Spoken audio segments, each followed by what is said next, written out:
Hey, this is Sarah from Yowie Central Podcast, and you're listening to the Bigfoot Club Podcast. Cryptid sports entertainment for life.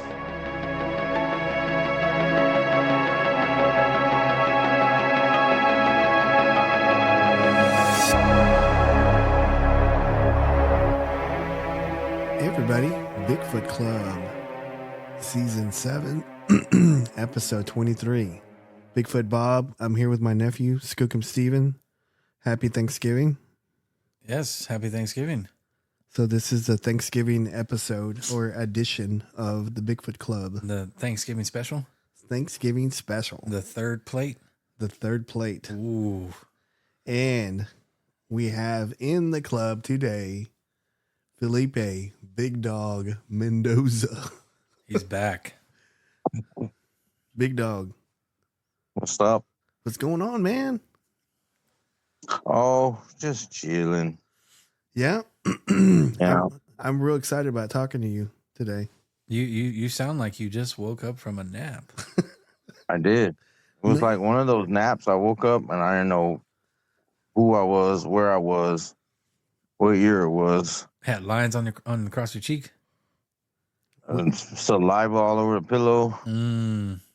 One shoe on. Yeah, it was hard. I don't even remember like laying on the bed. That's crazy. You say, I'm going to lay down for a minute. That's what you said, and you were out. Probably I was like, yeah, I'm just going to sit here for a second. And then it's like somebody came in and just knocked me in the head with a shovel. And next thing you know, I was like, what the heck? I think I need to go on the Bigfoot. Yeah. So, That's a way to do it. That's in order to do it, Take a nap. Take a nap. A power nap. And then wake up and then come on the Bigfoot Club podcast. Mm-hmm. like those little babies when they wake up just happy. Yeah. In a good mood, yeah. Yeah. I think this is the first though. I think it's the first. I don't think anybody's ever taken a nap. Not that we know of. And then came onto the show. not that we know of. You never know. Right. What about Matt Nap? Oh yeah. Son of a gun. Very good. What about him? He probably got that name from his ancestors were always taking a nap. You know? That's like Matt. people were inventing stuff and Yeah. trying to get the world going. Hey, we're building these buildings and we're making streets. Where's Matt Nap?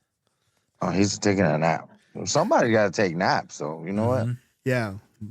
Matthew, Bartholomew, Reginald, Nappers. Nappers, yep. Yeah. We always talk about him all the time. He always makes The segue was the best one, though. It was. The one with Matt Nap. He's probably listening. Oh, my God. He's probably busting the table.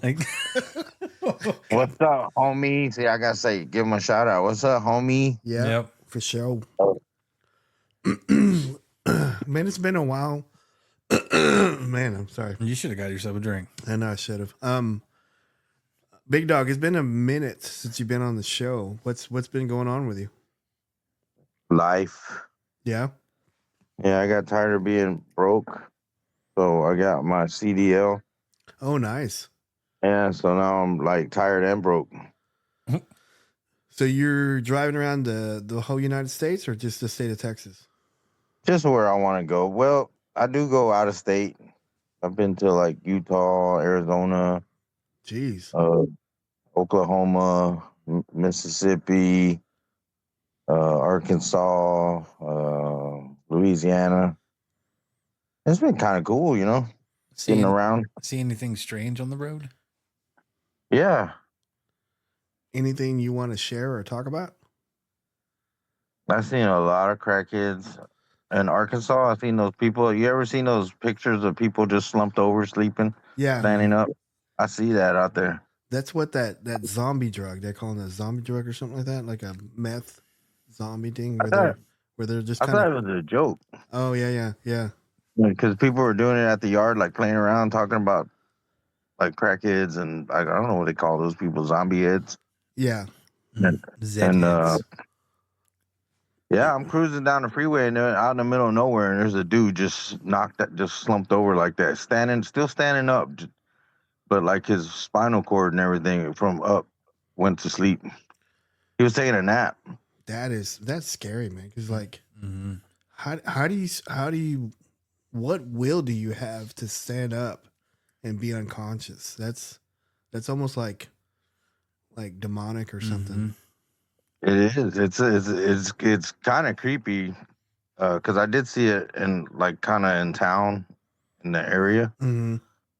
And then I'm cruising, and then I'm out in the middle of nowhere, and there's a dude just standing there, no shirt on, just slumped over, standing up. And I'm like, you didn't stop, right? Oh, no, man. I just hit the air horn and keep going. Right on. That's what I would have done. Yeah. Actually, I wouldn't even honked. I just would have kept going. That's how scary movies start. I must investigate. Let me see, buddy. How are you okay? And then, I'd be like, not today, fool. And roll off. Yeah. Well, other than zombie meth heads, have you seen anything else strange or? Yeah. So in Odessa, I was delivering a work van, and I was unchaining it. I was on the back of my rig. I acted to sound like a trucker now, and I was unchaining it, and I was parked kind of in a little area, a small like country area, but there was like I was next to a movie theater. And it was a hotel across the street. I was going to deliver the van to the hotel. And I was unchaining it. And all of a sudden I looked up and I seen this, it looked like a UFO just kind of cruising behind the hotel. And there's nothing out there in Odessa. Anybody that's been out in that part of the world knows that it's just like BFE. Nothing out there. Right. And I just looked over it, saw it, and I mean, I really had to get this done. And after all those experiences and everything I've had in my life, I was just kind of like, oh, cool, and just kept going. Unchained it. Yeah, was this at night? Yes, it was at night because I had just got there, and I was like, well, maybe it's because I'm a little tired or whatever. But I mean, could be.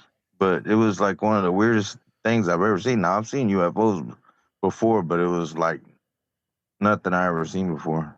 How was it different from any other UFOs? So you know how UFOs are mostly like light or some kind of, it looks like an object or some kind of machine or whatever flying around.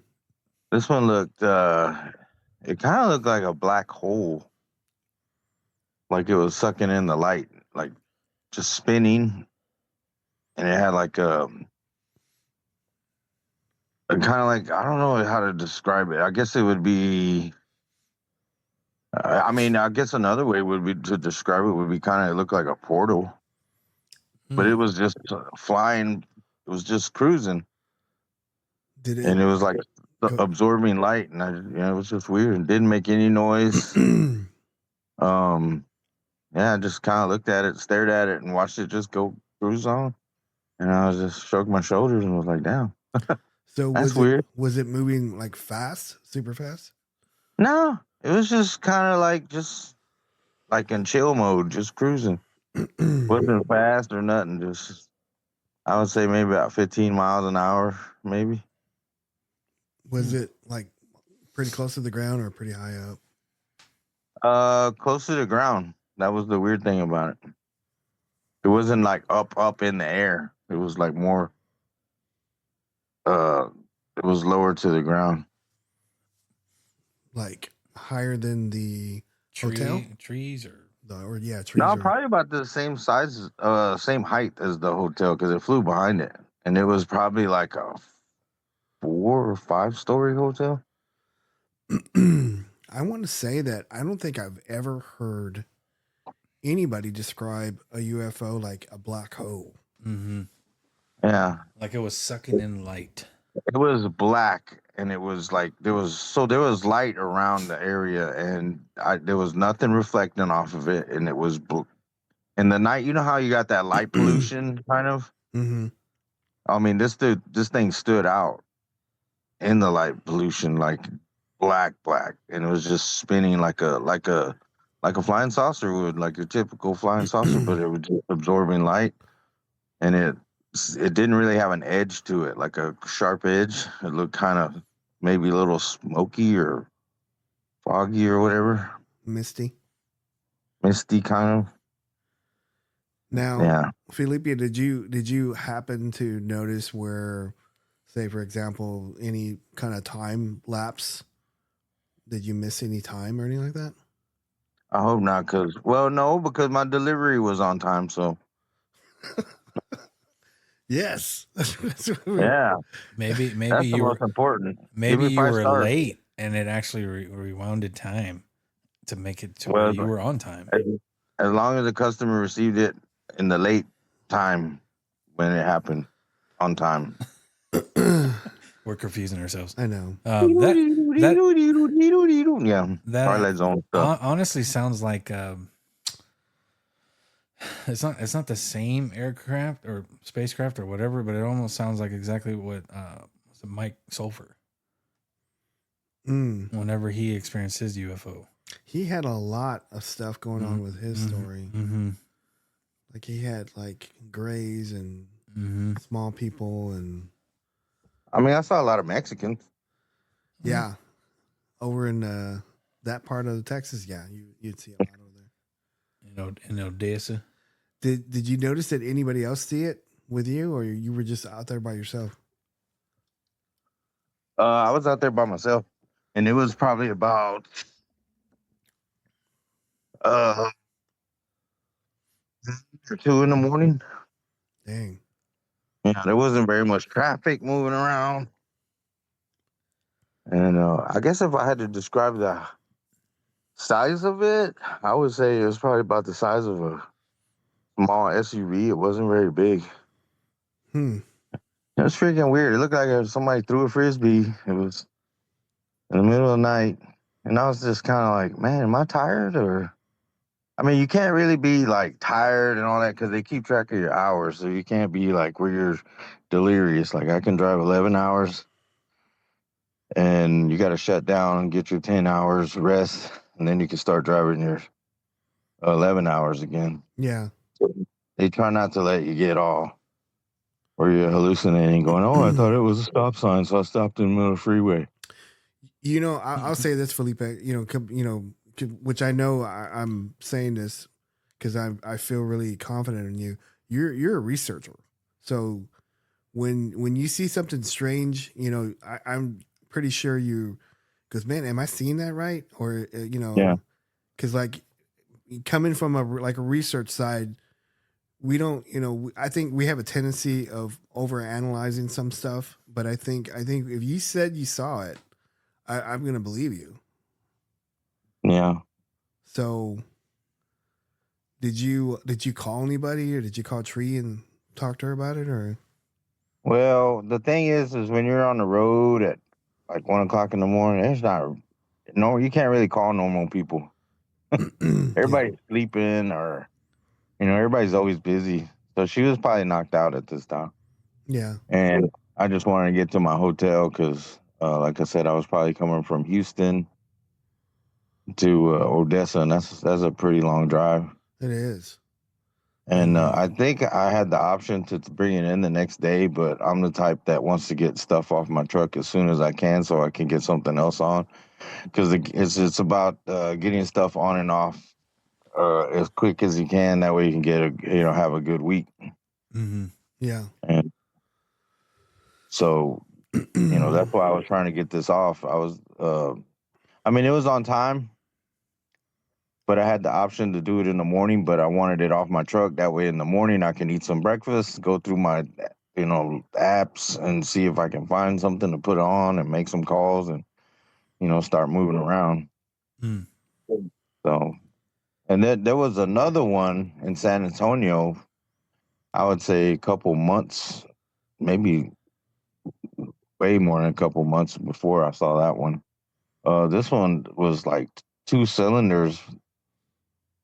And no, not cylinders, like 2 coins. It looked like 2 coins. If the best way to describe it is one on top of the other, and one, the top one slightly forward. Well, It looked like it was dragging it, like towing the other one, but they were the same size. And I just watched it go over I-10 during the day. This one was in the middle of the day. It just cruised on by. It wasn't going fast. I was like, yo, what is that? I think I told you about it. I sent you a message saying, man, I saw a UFO. Yeah, but I don't think I asked you any questions. I go, man, I got to get him on the phone. Yeah. This was going across I-10. Yeah, I was going across I-10 because I was headed into San Antonio. You think other people saw it? I mean, they had to. It was during the day, and there's a lot of cars. I mean, I was just like, okay, is everybody used to this out here, or did it make any noise? No. Was it pretty low to the ground? It wasn't that high up. It was kind of like I know I see a lot of airplanes out there, like small airplanes. Mm-hmm. Sometimes those I see a lot of crop dusters on the on the side of the, so I know what those look like. I see a lot of them, but these were just like they were straight. They were just flowing straight, and they weren't like doing any dips or bobbing or anything weird like that. It was just like constant straight, and it looked like one was dragging the other. Almost like it was a UFO towing service. He was repoing his this other UFO from the deadbeat alien that wasn't paying for his, paying his bill. Yeah, it wasn't paying for his monthly rate. Mm-hmm. Because like small planes go anywhere between like 3,000, 15,000 feet. So that's pretty low to the ground from a plane perspective. Yeah, and I go to Fort Worth a lot, and there's a pickup that I go to, and it's right next to a military base, and I see a lot of those jets. Those I guess the modern F-14s. I don't know the names of these. Is that Meacham? But these new kind of maybe. But they'll be running maneuvers, and they sound real cool. And I'm all like, yeah, like Top Gun. I get all excited, start jumping around, and checking out those jets. I mean, they're like the new modern jets. They're pretty cool. Yeah, because there's Meacham. I'm trying to think of the other one in Fort Worth.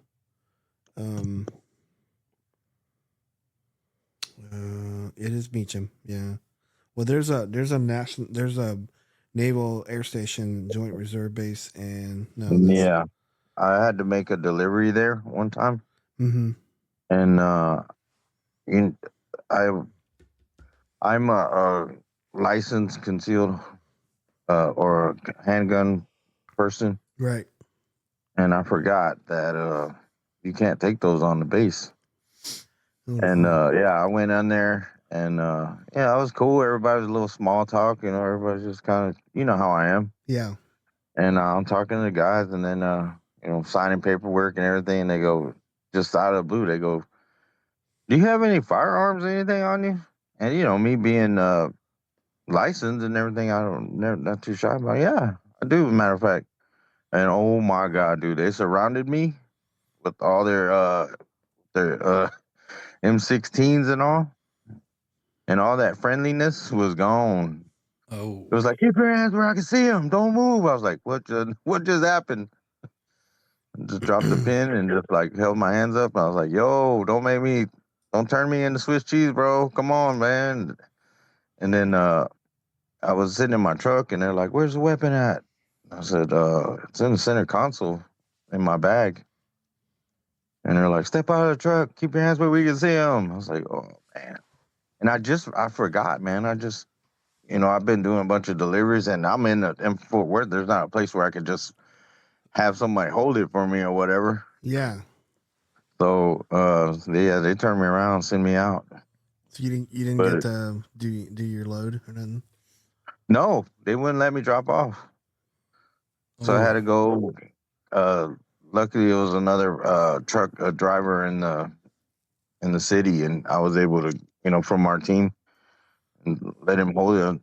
And then I finished my delivery, and then went back and got it. But yeah, Dang. that was a little scary. That was a little scary. Little. It was, yeah, it was real friendly and everything, just lollygagging, talking smack. And then it turned into "Don't move," I don't know where these other guys popped out from. Because it was like there was three guys, and one was kind of walking around the truck, and I was just talking to the other guy, and yeah, as soon as they asked me, I don't get that. If you're concealed, if you have a license, I mean, I get it, not taking it on the base, but for them to like approach you like you're varnishing the weapon, I don't understand that. yeah, like I have it in my hand or whatever, which I didn't. I didn't even have it on my person. That's something else. I don't know.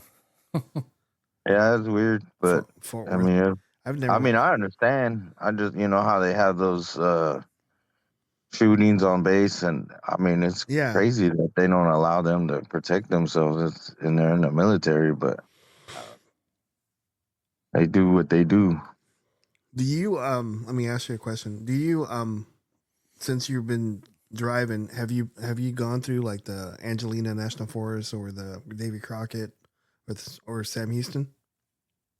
I have gone through the main roads. I try to stay away from the smaller roads because I got a 40-foot trailer behind me, and it's easy to get stuck where you can't. Yeah, and you got to back up for miles. If you go in for miles, you got to back up for miles. You can't just turn on a dime. So I usually map out everything before I go, or if I feel like uncertain about a route, I'll just double check, and because you don't want to be backing up for miles. Yeah, so you don't get to go through the national forest or none of that, or close to it?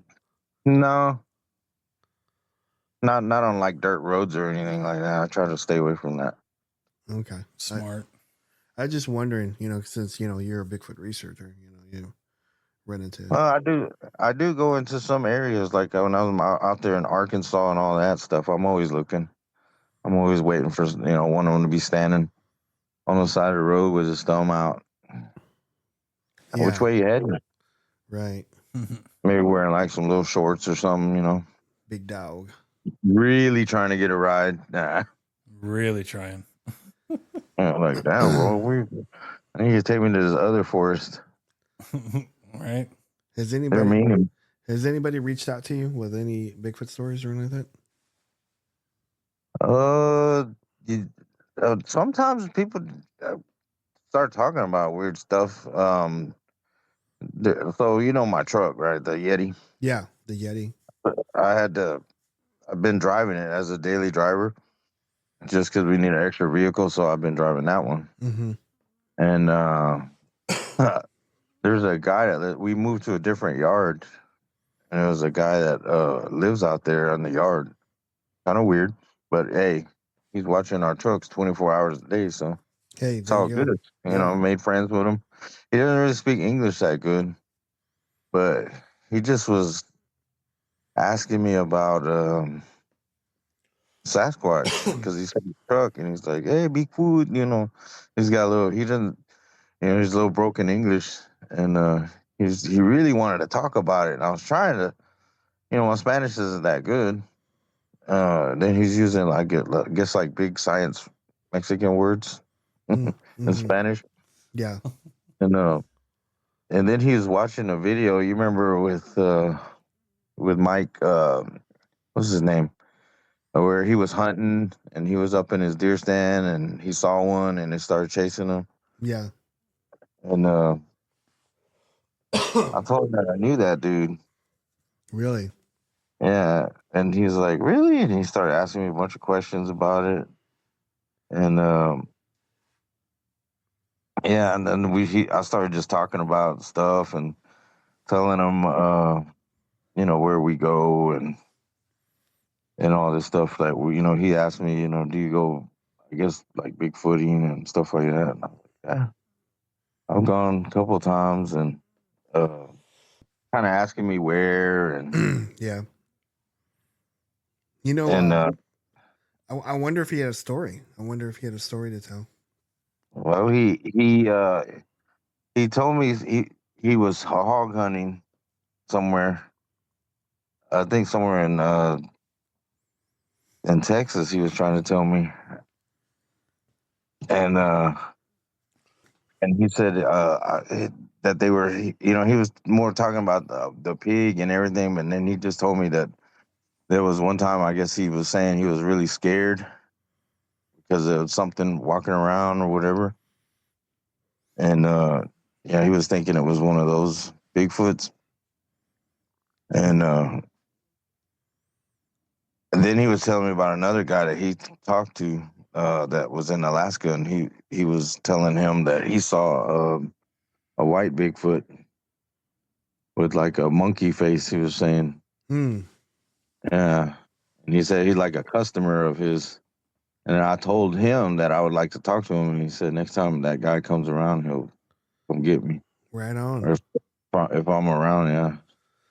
It was that Mike Woolley video. He was watching it. Yeah.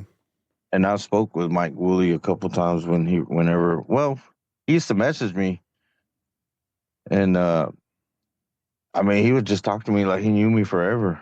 That guy. Who doesn't want to talk to you?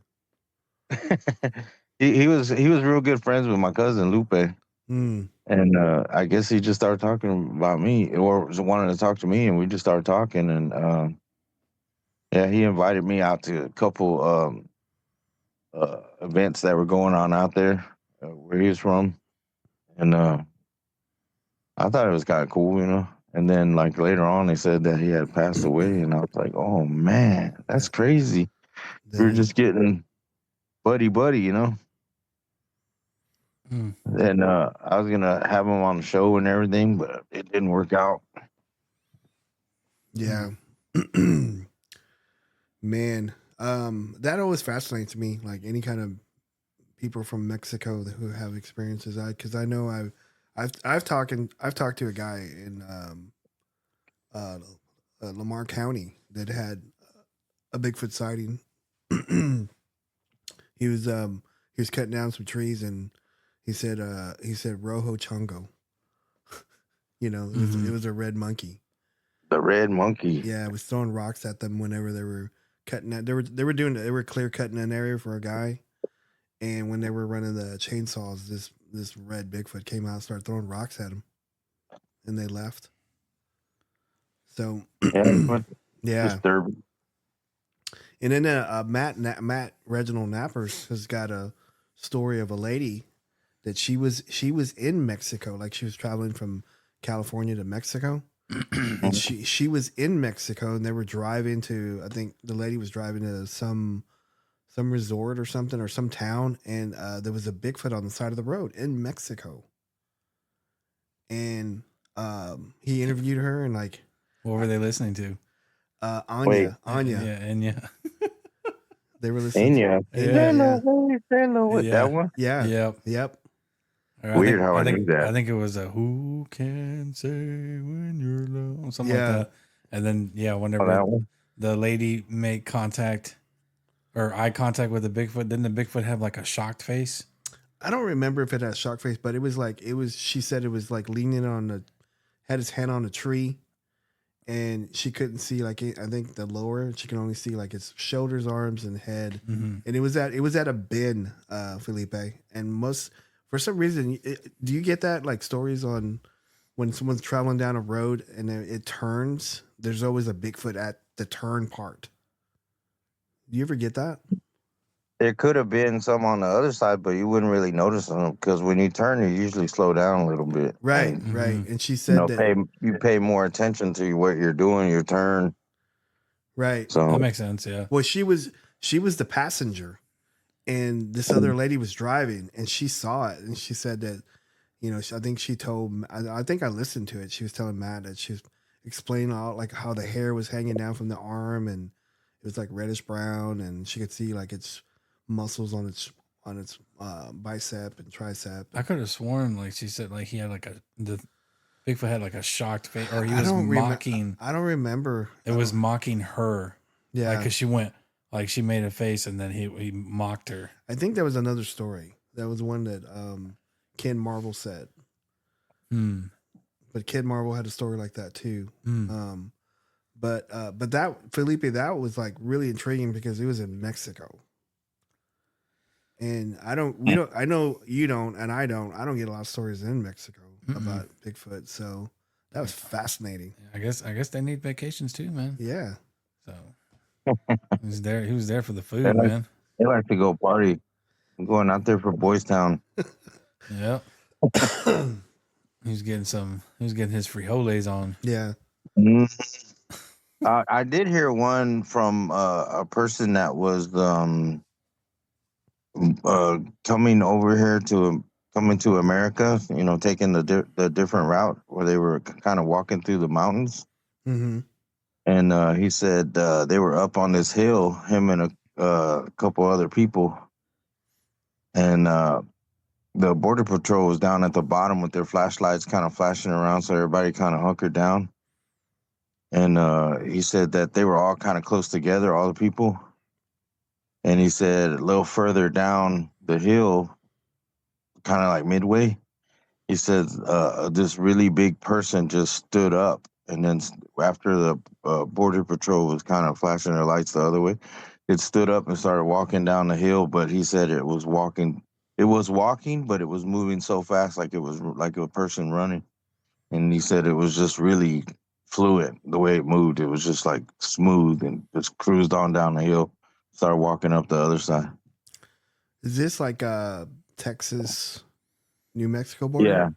Yeah. There's a lot of sightings in that area. There's a lot. I mean, believe it or not, because there's a lot of like crevices in the ground, and there's trees that grow in these crevices, and they spring up. And like when you're walking like on a surface level, you probably think it's a bush, but it's really like the top of a tree.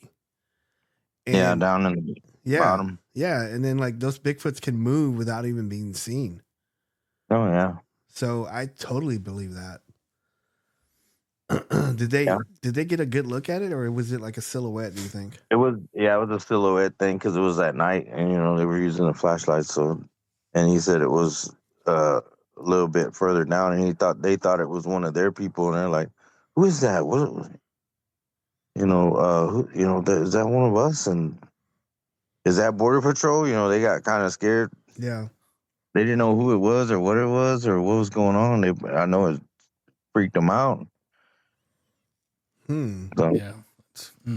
I would love to talk to them. Mm-hmm.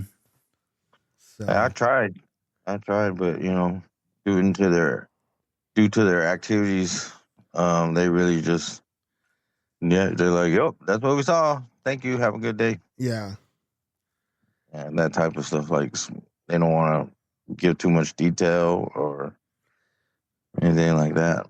Yeah, because like that one story I was telling you about in Lamar County about the Rojo Chongo. Because I got it from some white guy, and he was, he saw me at a gasoline station, and he asked me if I was Mexican, and I said yeah, and he says, "Are you from here? You from here?" I go, "No, I'm from Dallas," and he just walked off, and I go, "Man, that's rude." And like a week later, I was at Walmart getting water, and I saw him again, and I said, "Hey man, did you find some Mexicans?" And he goes, "Man, I'm sorry, that was rude." And I go, "What was the deal with that?" He says, "Man, I had a Mexican crew," because he goes, "You guys work hard." I had a Mexican crew. They were cutting like trees down so he can like, because he bought some land over close by the lake, Pat Bay's Lake, and he said that they quit on him because they said Rojo Chongo. And he goes, "What's Rojo Chongo?" I go, "That's red monkey." He goes, "Yeah, man." He said that there was a red monkey throwing rocks at them, and they just quit and they left. Yeah, I know. Next time, just text them a link of the show, and then he'll be like, blah, blah, blah, blah, blah, he'll spill the beans. Yeah, the frijoles. Get it? No pun intended. Yeah, he'll spill the red chongos. The red chongos. If you're Mexican, please don't spill the beans. They're delicious. Yeah, no, we don't waste that. So, man, And you haven't done any Bigfoot stuff recently, have you? You just No, I you've been, really haven't really done anything. I don't want to say backed away from the subject or whatever. I just kind of just focused on what I'm doing, and that just happened to be what happened. You know what I mean? Yeah. Then I got married and just paying attention to the kids and the wife and driving. So things got a little different. When it was single life. It was running around in the woods with a bunch of strangers. Yeah. Some cool, some like, damn, what the hell am I doing here? Yeah, I mean, I got you because I don't do a lot of that stuff either because Steven and I are cryptid sports entertainers. We don't report from the sidelines. You don't want to get dirty. Yeah, no, we report from the sidelines. Yeah, you don't want to get mud on your Stacey Adams. Nope, absolutely not. Yeah, no sir.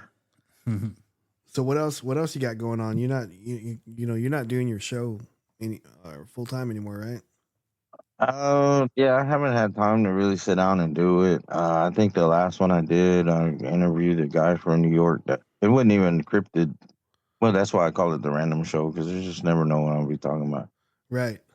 It was a guy who's all into movies, older movies, and he has like his own TV channel, TV show. It's like a local one. And he's just into old horror movies and all that type of stuff, all that Comic-Con stuff. And, yeah. He's got that New York accent. He's a real cool guy. I've known him for a while. We kind of got to know each other from Godzilla stuff because, like, I'm a big Godzilla fan, big Star Wars fan. Yeah, I like my monsters. Yeah. So that was kind of the last show I did, and but I had a bunch of cool shows before. I kind of chilled on it. There was one I did with a nephew of mine. He got married into the family. He's from Mexico, and he was struck by lightning. Nice. Wow. And he talks about that and how his friend passed away. He said his friend got just pretty much burnt to a crisp. Like, how did he make it? He like flew back from when he got hit. He flew back from the. Oh, you gotta listen to the show, man. Okay. Listen to the show, y'all. Don't. I'm not gonna tell you. Okay. So maybe we can get some people going back and listening to old episodes because I mean a lot of them are really good. I mean I hardly talk, just let people talk, but they're not all about cryptids and stuff. Sometimes it's just life experiences and stuff like that, what people have gone through in life. Yeah. So you started going in a different direction, and then you kind of gave me that idea of doing shows on the road. I just got to figure out how to do it without being too much of a distraction because, you got, pulling a heavy load and you got to really be paying attention, especially through traffic. When I go through, I'd rather be out in the middle of nowhere in the country because, I just feel more comfortable on the road like that than driving through a city with construction and narrow roads and like Dallas drivers. Yeah. You already know about them. Yeah, I sure do. Yeah. And then Austin drivers, just as bad, but they do it with an attitude. They're snapping their fingers, shaking their heads, and like, what the just happened to me? But I go through towns where everybody's so nice. They make all this room for me and sweep the road and wash my windows as I'm driving by. I'm like, what? And they're like giving me thumbs up. You know what you ought to do? This is just an idea. You should, because you have do you have one of those phone hookups where you just hook it up your phone and you can see the, GPS and stuff like that, right? Yeah. So you should do that. Like if you're going to go by a town that says that has a story, like a Bigfoot story or a paranormal story. And as you're driving through the town, you should describe what happened at that event. Like maybe 15 minutes or 10 minutes. And do it and just load it. I can do it. I could make it sound funny, or just have your own Felipe Big Dog Mendoza feel to it. Just do it. Mm-hmm. There was some patos. They were walking.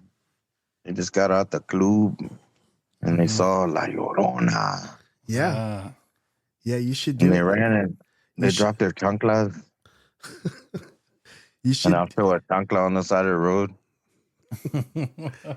I mean, seriously. I mean, you ought to do. You ought to do like the town, the county, the year was done, or whatever. Like whatever happened there, and just say it, and just do like a 15-minute video or audio or whatever, and just post it. That does get traction, especially like small towns or something fascinating about. At least to me, like I'll look at TikTok videos or YouTube videos of just a random person who likes to be, film stuff, and then they'll go through a small town, and they'll walk around a certain old building, and then they'll give a fact about that building because they researched it. I'm like, I like that. That's cool. Yeah.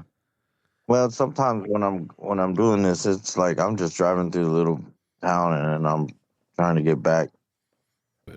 Yeah, it's just an idea. You should do it, and maybe you don't have to be in that one town, but just like whenever you're ready to do it, just say, hey, I went through this one town and it had this story and wanted to. You just do it while you're driving, and I think it's kind of cool. Yep. Or I can have somebody come on or call me or whatever, and just kind of like from that town.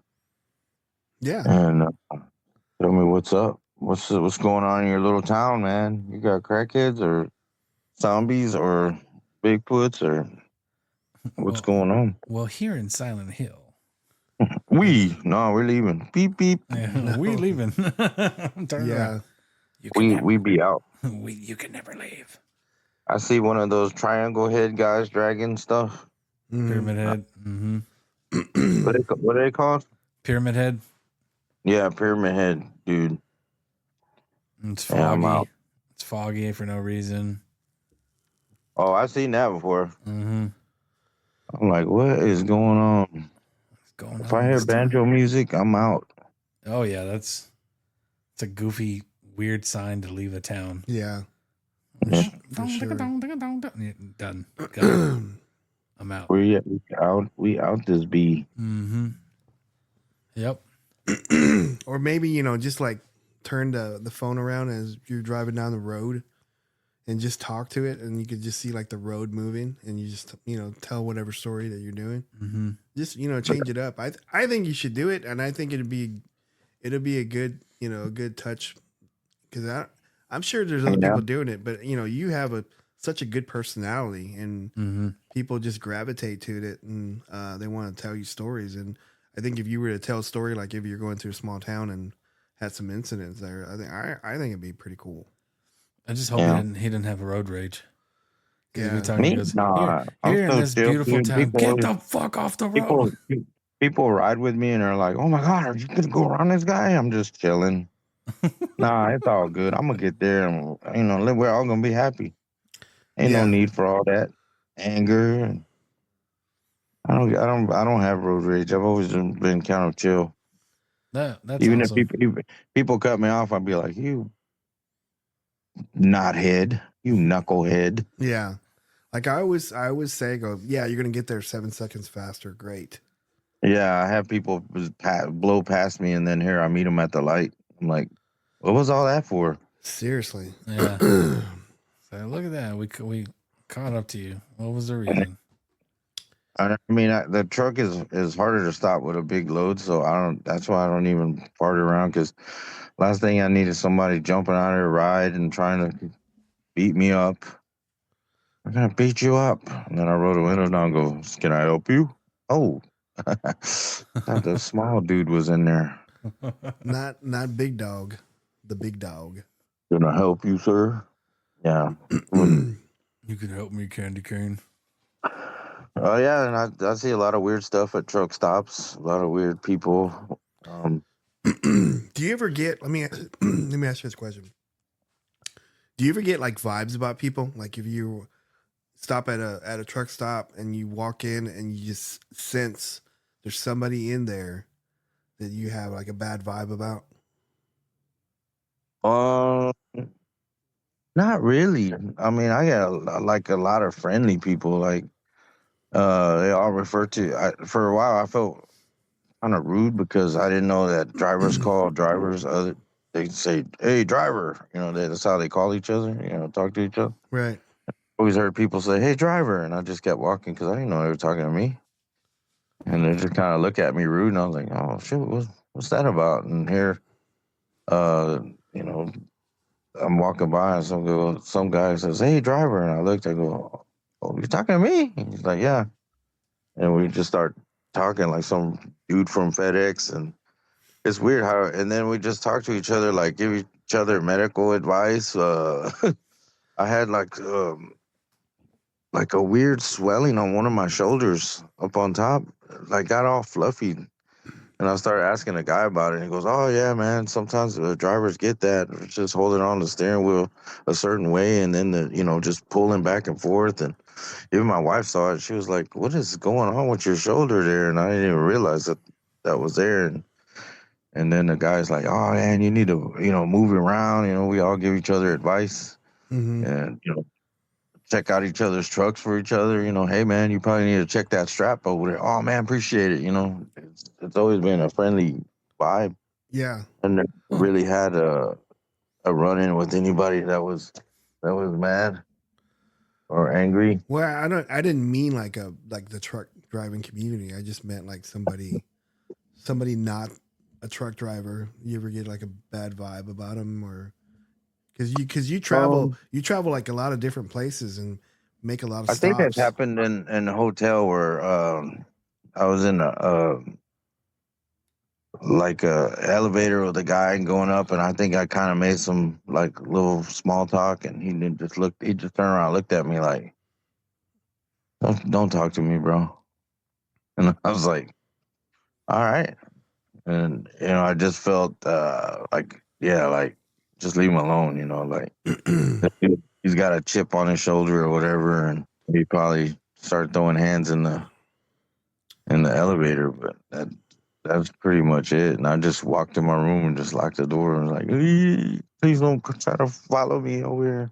Because like I always wonder, like so I get really weird vibes about certain people wherever I'm traveling or wherever I'm doing something, and I always think to myself, I said, I wonder if how close am I ever going to get to a serial killer and not even know it? Like like you cross paths with somebody and they're a serial killer and you don't even know it. Yeah. Yeah, and like most women, my wife is into true crime and all that stuff. Mm-hmm. And she rode with me a couple of times, and she would start getting like, "Oh, I wonder how many serial killers are in this parking lot right now." Because I heard one story about an 18-wheeler killer, and I was like, "What? Really?" He goes, "Yeah, he go to town and he'd kill like women or whatever, and he'd tie them up underneath their trailer."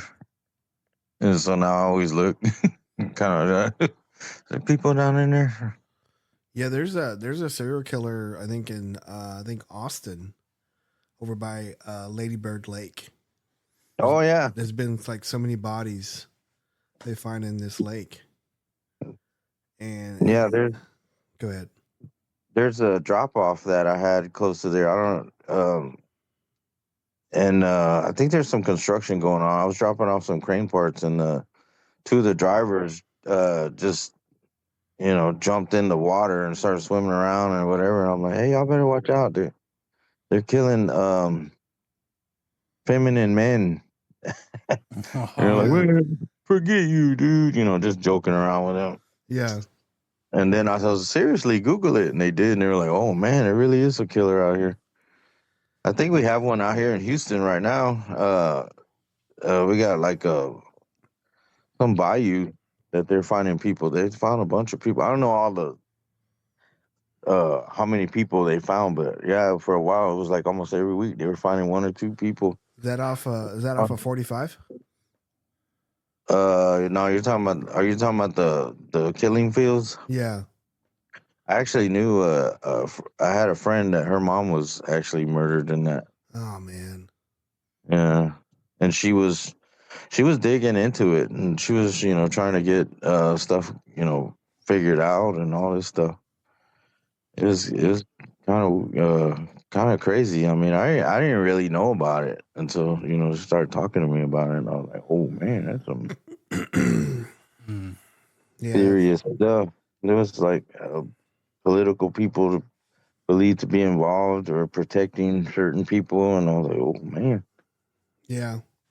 It gets pretty. It can get pretty dirty. Like we interviewed a lady over in Mineral Wells, and her niece was abducted, and she was murdered, and then the police kind of didn't really do any kind of like investigation, and they didn't let them like check this one field, and like a year later they found her body remains there on that same field that they didn't let them, and it was just a lot of weird shit that was going on with that sheriff in that county, and a lot of that sheriff and county, that a lot of those guys are not in the service anymore, and so I think they were kind of protecting somebody. I don't know. Yeah, it's definitely true detective kind of crap, like powerful or well known people in that area. Those are the do you know who I am people? Yeah. Well, yep. Exactly. Yeah, I have so many parcels of land here, and I cannot be deterred or investigated or some shit, or I don't know. Sorry. Yeah. I would say, Karen? Man. Yeah. Oh, Lord. Big dog. You got anything else you want to cover, or? So I was thinking about like what you were saying, but I was thinking about doing a YouTube channel on kind of what I do, because I've been watching some on TV, like doing hotshot stuff, and but it's still an idea. So maybe I can merge some kind of cryptid stuff and how I strap down container stuff and stuff like that. I don't know. Try to figure it out. Hopefully, I figure it out soon so I can get it on the road. That's a great idea. Yeah, I would watch it. I would totally watch it. Yeah, it would have to be visual because I can't really describe what I do, but I can show you a video or make a video of what I do. They have this thing. I forgot what it's called, but it's like a necklace that goes around you, and you can put your phone on it, and you can like record what's in front of you, and you can just like have your hands free, and you can start strapping stuff down or whatever, or just walking and pointing and stuff. That's what you ought to do, is just do that, or just get some kind of. I tried to make a video of me loading a big truck, like a big giant work truck, onto my trailer. And I mean, I've watched other dudes do it, and it looks so sketchy. And I'm like, I was kind of like, why didn't you do this? Why didn't you do that? No, I'm like, well, I'm just gonna do it. Maybe if I show people how I do it, maybe they'll do it better. Not saying that I'm like the best or anything, but I do have common sense, and I see stuff, people do stuff, and I'm like, why are you doing it like that? Yeah. So you'll be on the road with other people that have loads on their truck, and I'm like, yo, how is that not falling off right now? And it's dangerous. I guess a lot of big controversy thing going on right now is the truck drivers that are not like from here, and right, they'll just basically put a shoestring on 40,000 pound crane or something, and you're just like, yo, that's not safe. Yeah. Or I've seen trucks with their loads shifted, and I mean, I've had mine shifted, so I'm not acting like I'm better than anybody, but you just gotta figure out how to fix it, how to correct it, how to limp it wherever you need to do. I mean, you learn from your mistakes doing this type of work, because they don't really they teach you stuff from the book, and they teach you how to back up, and then they say, all right, go get a job. So they don't teach you how to strap stuff, how to like, if you get stuck in this one road, or if how to get out of trouble. Yeah. And so a lot of it is just winging it and just figuring it out and learning from your mistakes. So if you do that, if you're good at that type of stuff, you'll be all right. Yeah. But if you're one of those people that keep doing the same thing over and over and over, or thinking, good enough, you're not. It ain't gonna be good. You ain't gonna. Because the cops don't play, man. When they pull you over, man, they get that white glove out and they check every single thing. Yeah. Well, you should do a video on it. You should do it. I would watch it. All right. Well, maybe subscribe.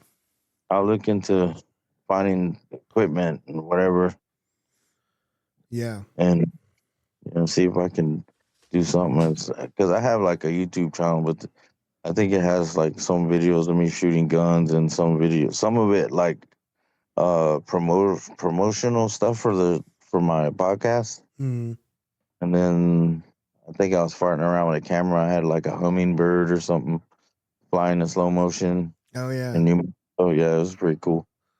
But yeah, I really don't have much on it, and I was like, man, maybe I should do something with it and get some videos out or something. Yeah, you should. Yeah, I think you can't have like music, and I like to have concerts in my truck. I just put the music on real loud and I act like I'm on stage. Yeah, YouTube's really strict about that. They're really strict about it. Yeah, I mean, I put music on some of these audio stuff, and I gotta put it really low. Oh, okay. And sometimes they'll still catch it. If you pause from your talking, then you can't do it. But the only way you could get by it is if you alter it. If you alter the music, like add a different sound on it or a fade or like your voice in there. Then I'm from Houston. We can screw it. Yeah. Screw it and chop. Screw and chop some Backstreet Boys. Yeah. Well, Big Dog, we've been going an hour. I think we can do something with this show. How does our listeners find all your old material? Spotify, Big Dog Random Show. There's still a bunch of shows on there that I think I have like 3 seasons or 3 years worth, but I try to do like 20 a year because I don't want to overdo it. Some people like to put out 100 shows a year or 200 shows. I mean, that's fine. Right. The good thing about that is that you get a lot of activity. Because like when I'm driving, I listen to a lot of podcasts. I listen to Matt's. I listen to yours. I listen to appreciate it. How to Be a Better Person. No, I'm just kidding. Stuff like that. Right on. That'll definitely work. I appreciate you coming on in short notice, man. I really do. Yeah, I woke up and I seen the message and I was like, I hope you don't ask me no hard questions. Oh no. But you just did. I think the soundbite was the hardest question we asked you. Yeah, that was hard because it didn't feel natural. Because I don't like to say my name. Well, you can just say Big Dog. You're gonna have to write it down. I'm kind of tontito right now. That's okay, man. It's all good. Man. It's all good, man. I gotta go pick up my mija, and after that, I'm gonna have some birongas and kick back. Well, like again, Big Dog, thanks for coming on, man. I really appreciate it. Mm-hmm. No problemo. It was good to talk to you guys. You too, brother. I miss you guys. Miss you too, man. I want to go have breakfast with you guys or Grandy's. Man, I don't know. I like that food, but I do. It's like memories. Yeah. Mm-hmm. Grandy's don't have breakfast anymore. That's the shitty part, man. Yeah, they had amazing breakfast. And fucking COVID ruined it. Damn it. Fucking COVID. Anyway, thank you, brother. Thanks for coming on. I'm going to try to put this out today or tomorrow. All right, man. Love you guys. Love you too, man. Later. All right. Bye. Peace. If you are listening to the show for the first time, thank you. If you are a continued member listening to the show, double thank you. You can listen to our podcast on anywhere you listen to podcasts. Please find us on social media with a like, follow, subscription, or a 5-star review, and it really helps us bring more quality content to you. If you would like to reach out to us via phone 1469-912-1535 or email bigfootclub1@gmail.com, I bid you good night and goodbye. Bang.